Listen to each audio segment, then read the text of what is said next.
Hallo und herzlich willkommen zurück bei Metal Gear Solid 3. Und ja, in der ersten Folge sind wir hier jetzt in Zelinoyarsk gelandet, auf der Mission, diesen sowjetischen Wissenschaftler Sokolov zu retten. Und auf dem Weg nach unten haben wir beim Fallschirmsprung unseren Rucksack verloren, der dort hinten... Okay, wir haben noch nichts weiter außer der Wiederbelebungspille. Kann vom Scheintod aufwecken. Dazu haben wir hier eine Calorie Mate, eine Nahrungsergänzung. Was da wirklich jetzt nun genau drin ist, keine Ahnung. Es wird behauptet irgendeine Kombination aus allen Eiweiß und keine Ahnung. Das wird uns sowieso jemand noch erklären. Gut, bevor wir uns aber jetzt auf den Weg zum Rucksack machen, sehen wir hier noch ein paar Pilze. Pilz A, ja, man muss die entweder runterschießen oder runterkicken, ist alles richtig. Und hier haben wir eine Schlange. Wir könnten die betäuben und lebendig mitnehmen. Oh, oh. Oder wir könnten sie kicken und tot mitnehmen.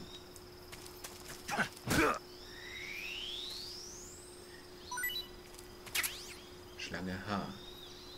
Es gibt auch Schlange A bis B, C, D und so weiter. Also es gibt recht viele Schlangenarten hier. Zu jeder gibt es natürlich auch entsprechende Informationen.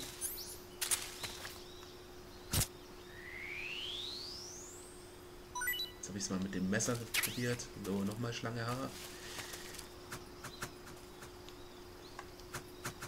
Ja, das Messer um ein bisschen rumzuschlitzen. Gut, Schluss mit dem Quatsch jetzt.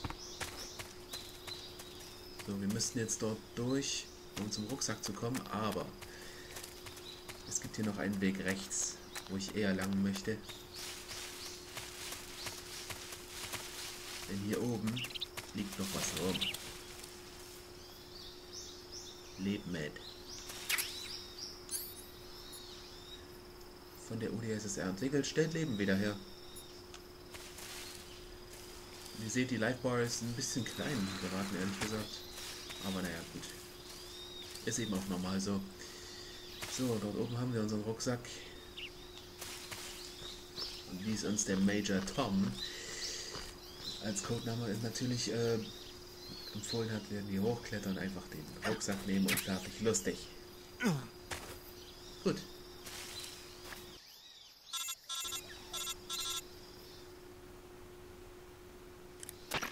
I see you've retrieved your backpack, Snake.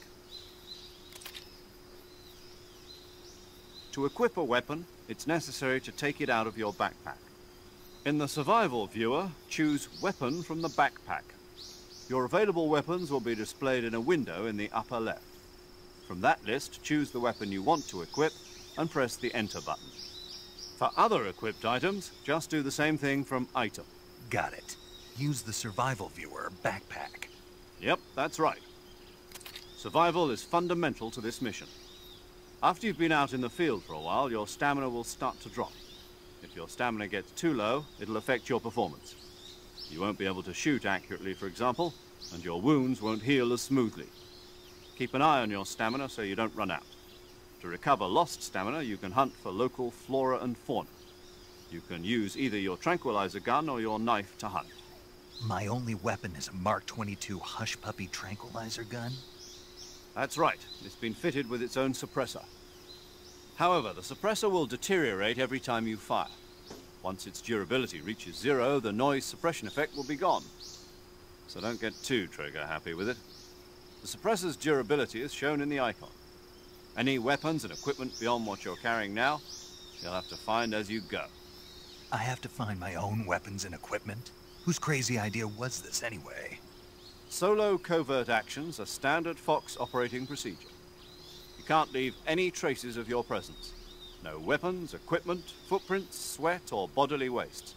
The same goes for bullets and cartridges, too. Your presence in enemy territory is already a violation of international conventions of warfare. There aren't supposed to be any American soldiers in Russia. It could spark an international incident. You can't let anyone see you. You can't let the enemy know you're there. This is a stealth mission. You're a ghost, Snake, in every sense of the word. And there'll be no rescue if you're captured. The military and US government will deny any involvement in the affair. Then I'll just have to take care of myself, huh? I'm afraid so. You've been given a fake death pill for that purpose.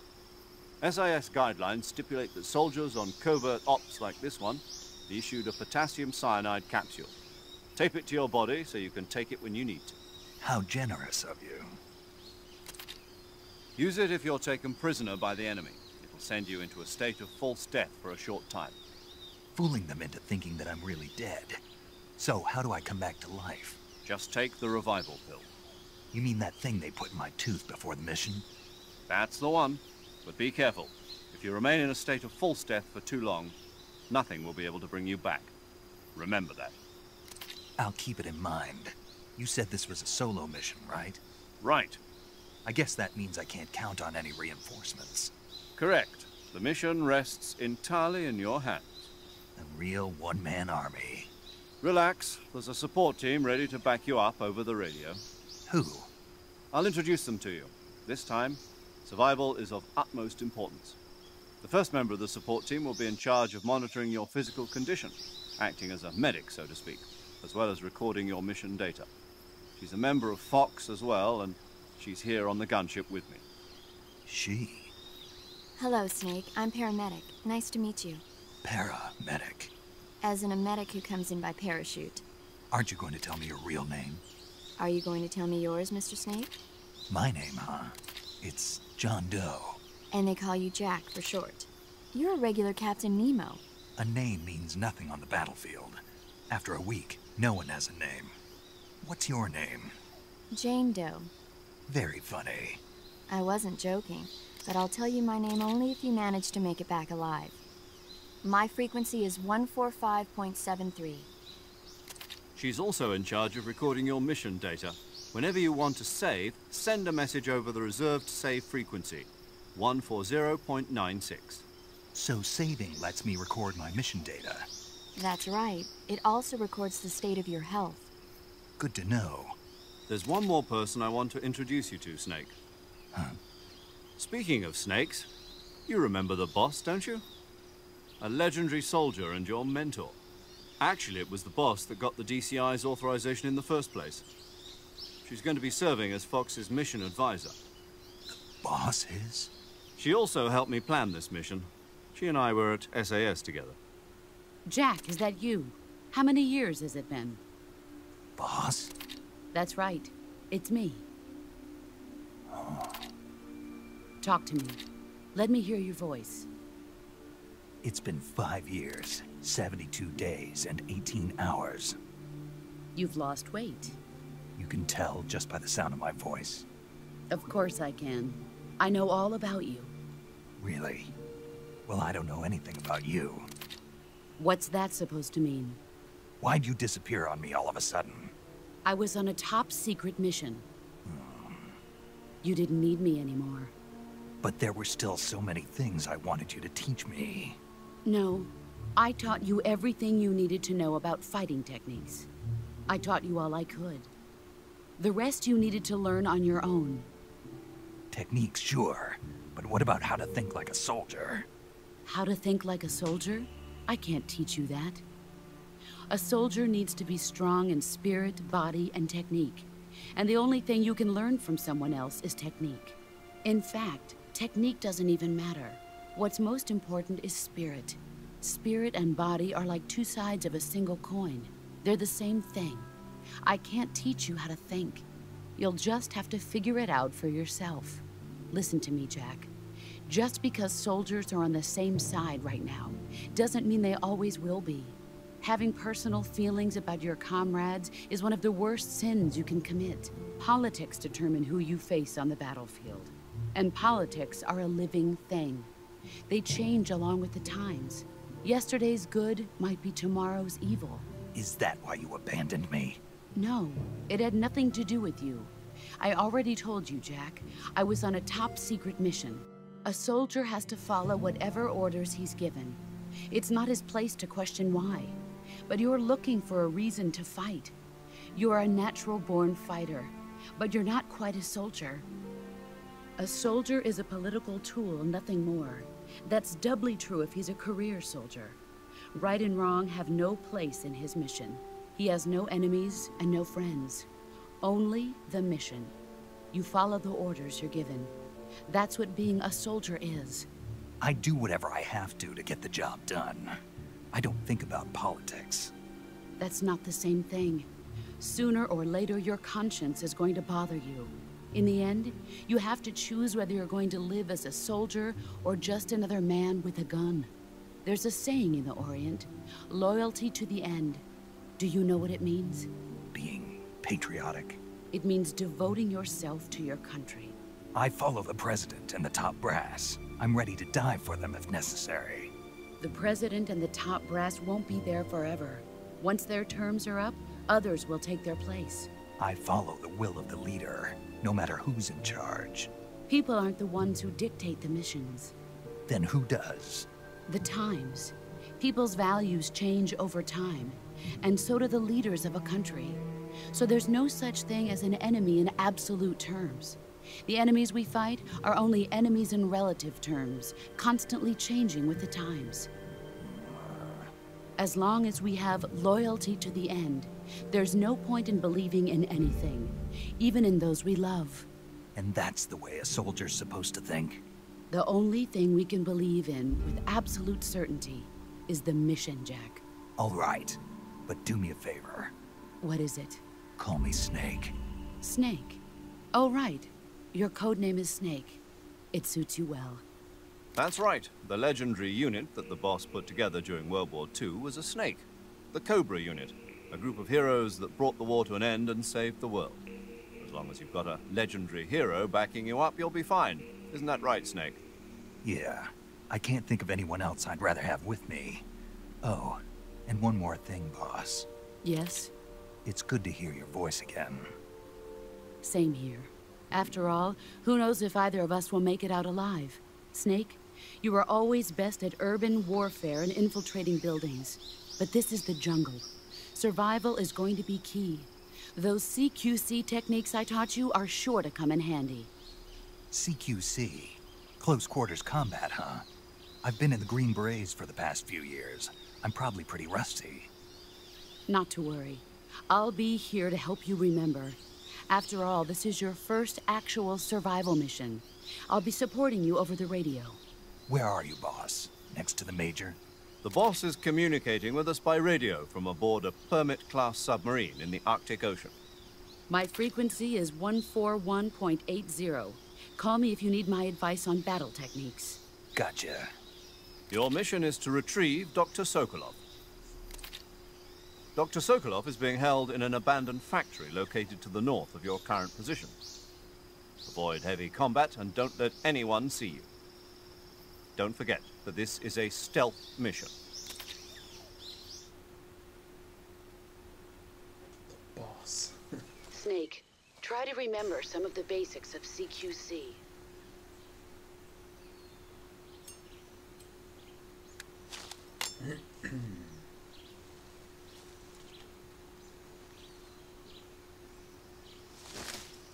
Commencing virtuous mission, now.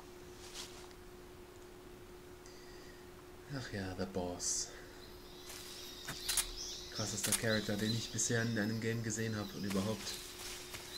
Gut. Jetzt haben wir erstmal unseren Rucksack wieder und da werde ich erstmal einige Inventargegenstände verändern. Scheintodpille, die 0,1 Kilogramm, die können wir ruhig da drin lassen. Die Zigarre muss nicht unbedingt, aber ja. Fernglas lassen wir drin. Personenmelder, aktives Sonar und Bewegungsmelder, die, ja, die würde ich alle rausnehmen. Erstens mal sind die ziemlich schwer und zweitens benutze ich die kaum. So, die Nahrungsmittel, die haben wir auch nicht hier drin, weil wir die nicht mal im Menü richtig benutzen, sondern wir haben hier wirklich eine Menüoption dafür. Aber erstmal Tarnung. Wir haben Bemalung und Uniform. Bemalung ist für das Gesicht. Da wir hier im Wald sind, gibt das +5. Ihr seht oben rechts eine Prozentzahl. Die bedeutet einfach nur, wie gut wir getarnt sind, wie gut uns Feinde übersehen können. Und bei Wald hat sich das gerade um 5% erhöht. Wir haben hier noch sämtliche Flaggen, die wir uns drauf machen können. Manche bringen in manchen Gegenden vielleicht ein bisschen was, wie zum Beispiel Großbritannien zum Beispiel im Wasser vielleicht, auch wenn das Rot ein bisschen sticht. Oder von einer roten Wand kann man beispielsweise Sowjetunion anlegen, aber ehrlich gesagt, nee. Finde ich das ziemlich bescheuert. Wir haben auch eine Maske, womit wir verdächtig wie Raiden aussehen aus Teil 2, aber die wird später sowieso noch für die Story wichtig. Schwarz ist auch dabei, für die Nacht wäre das nicht schlecht. Aber wir benutzen Wald. Gut, dann zu den Uniformen. Wir haben erstmal nackt. Ist aber nicht zu empfehlen, dadurch sinkt die Ausdauer noch ziemlich. Olivgrün ist das, was wir schon anhatten. Tigerstreifen sind auch nicht schlecht für den Wald. Das ist an und für sich sogar mit am besten. Blattmuster bringt wirklich nur was, wenn man wirklich, ja, im Gebüsch steht ja schon unten da. Die Rinde, wenn man sich gegen einen Baum drückt. Ich kann sie ja trotzdem mal anlegen. Dann die Rinde. Das Kästchenmuster habe ich bisher nie wirklich benutzt. Fand ich irgendwie blöd, das Ding. Schwarz. Umgebung gegen schwarzen Untergrund oder effektiv im Dunkeln. Der Wüstentiger dürfte klar sein für die Wüste. DPM. Besonders wirkungsvoll in bewaldeten Gegenden.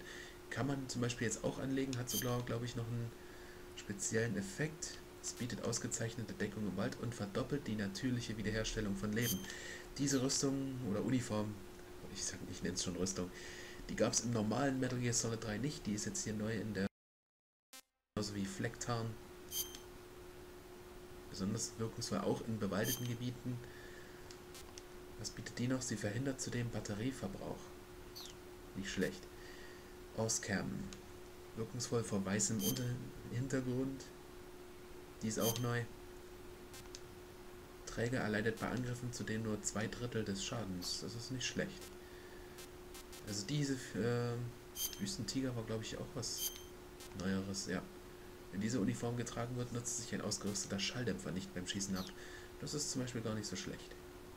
Hat zwar keinen wirklich positiven Tarnwert jetzt gerade im Wald, aber wenn wir irgendwann in der Wüste sind oder in den Bergen, wie auch immer, dann ist das gar nicht so schlecht. Und ich sehe gerade, DPM hat noch einen höheren Tarnwert als der Tigerstreifen. Und da wir gerade uns wirklich nur im bewaldeten Gebiet befinden, können wir das ja anbehalten. Gut. In der Nahrung ist jetzt hier die Calorie Rate drin. Noch nie gegessen. Geschmack unbekannt. Wir werden dafür noch Informationen kriegen, genauso wie der russische Austernpilz. Und 2-mal Netzpython. Aber dafür haben wir eine Expertin bei uns im Team. Nämlich Paramedic. I see you caught yourself a reticulated python. The reticulated python is said to be the longest snake in the world. The biggest ones can grow up to 10 meters in length. Although they're not poisonous, they're still very dangerous, so be careful around them. They have a highly ferocious temperament, and they can swallow whole, even large animals like deer and pigs. Their most distinguishing feature is the mesh pattern of their scales. This pattern acts as a highly effective natural camouflage. If you think there might be a reticulated python about, pay close attention to your surroundings. Otherwise, you could get bitten before you even know it's there. It's a huge snake, but you should be able to capture it alive by using the tranquilizer gun. I'll bet if you capture one and throw it at an enemy, it'll give him a good scare. Right. But how do they taste? Huh?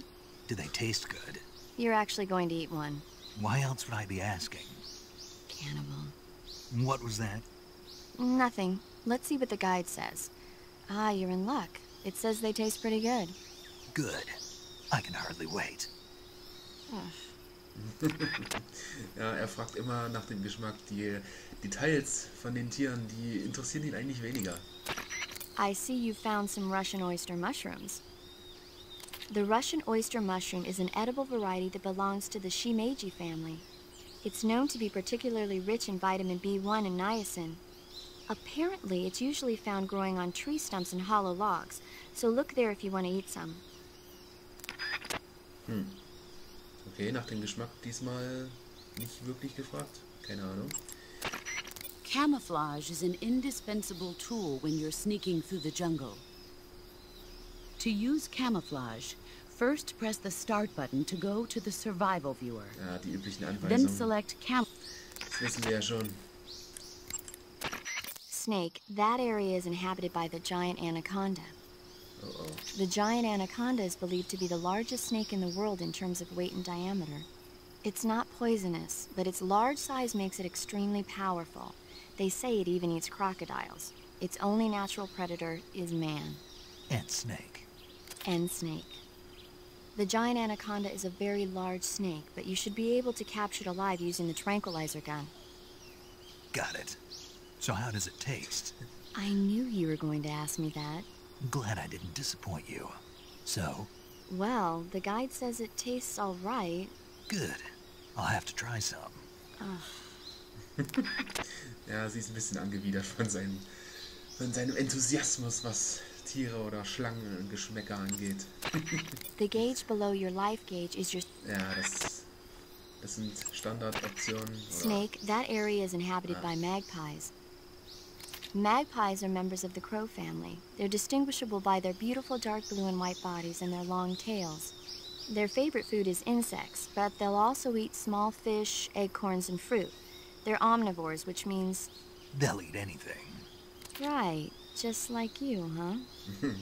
If you use the tranquilizer gun, you should be able to capture magpies alive. Okay. So how do they taste? You always ask me that. Naturally. So? I've never heard of anybody actually eating a magpie, but I suppose there's no reason you couldn't. You don't say. Oh.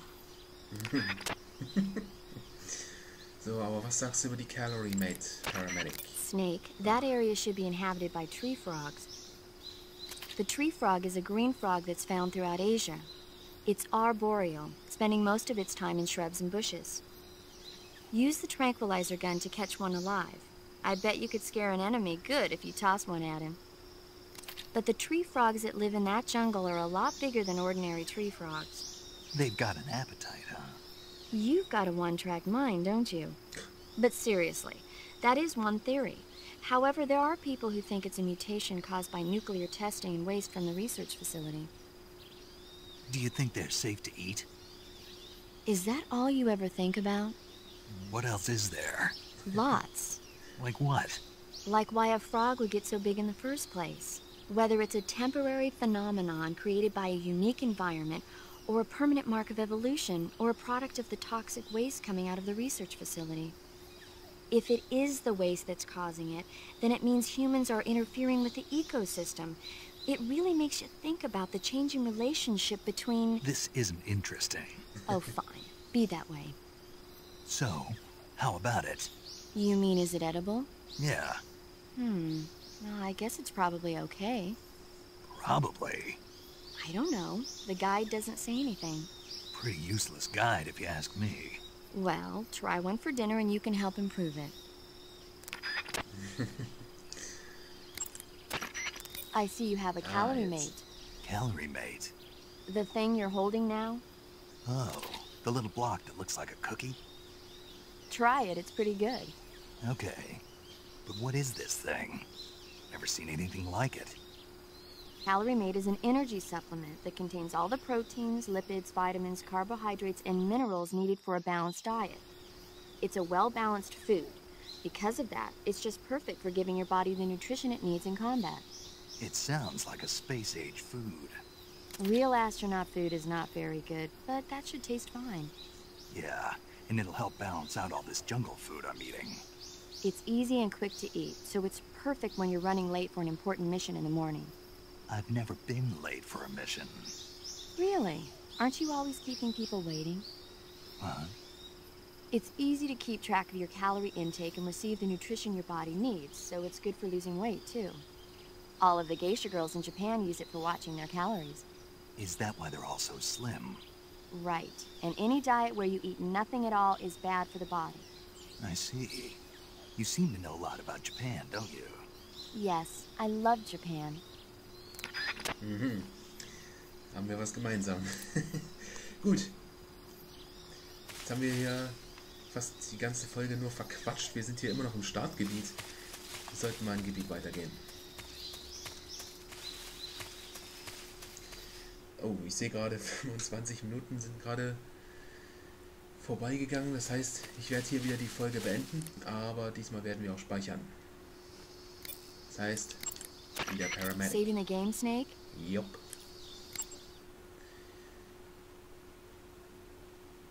New Game.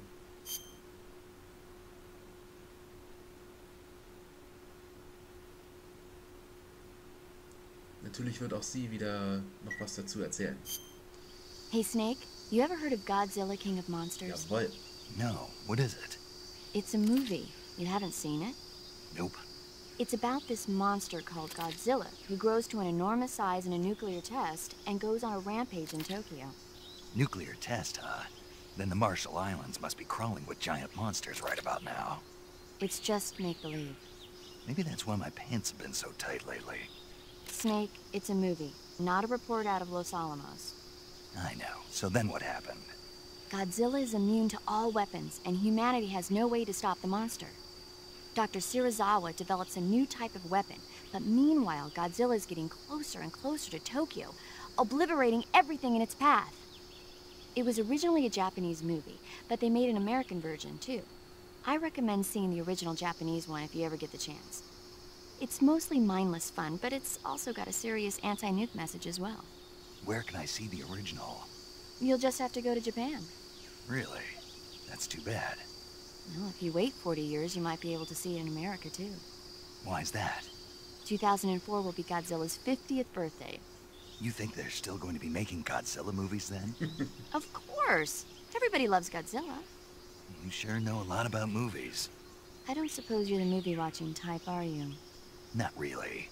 Okay, then I'll tell you everything I know. When the going gets tough, movies can save your life. It's always good to be able to look at things from a different perspective when you get in a jam. That's the magic of movies. No kidding. Well, I guess it might at least make a nice distraction. That's the spirit, Snake. Have a little fun. Ach ja. Wirklich so, 2004, ich kann mich noch gut daran erinnern. 50. Geburtstag, da haben die den ersten Teil in der japanischen Originalfassung, natürlich deutsch synchronisiert, wirklich mal im Free TV gebracht und ich habe mir den angesehen. Everybody loves Godzilla, hat sie gesagt, und ich gehöre dazu. Gut. Das war's jetzt für diese Folge. Wir machen in der nächsten, an genau dieser Stelle weiter und ich würde sagen, bis dahin. Tata!